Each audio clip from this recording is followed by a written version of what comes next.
2004ல நொபுயுகி சுடோன்னு ஒரு Japanese researcher ஒரு வித்தியாசமான காரியம் பண்ணாரு.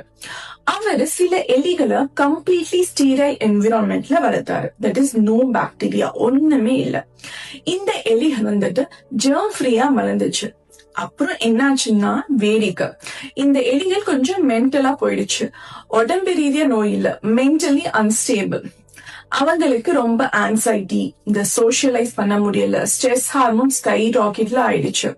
இந்த எலிகள் கிளினிக்கலி ஆங்ஷியஸ் ஆயிடுச்சு. காரணம் அவங்க குடல்ல இருந்த பாக்டீரியாவே இல்ல. there is no bacteria. So அப்புறம் சூடா ஒரு வித்தியாசமான விஷயம் பண்ணாரு. அந்த நார்மல் எலிகள்ல இருந்து ஒரு பாக்டீரியா ஒரு பூப் டிரான்ஸ்ஃபர் மூலமா பண்ணாரு. சில வாரங்கள்ல ஆங்ஸைட்டி போயிடுச்சு, எலிகள் நார்மல் ஆயிடுச்சு. ஒரு ஃபீக்கல் டிரான்ஸ்ஃபர் மட்டும் தான் பண்ணாரு. That is mental illness cure பண்ணிடுச்சு.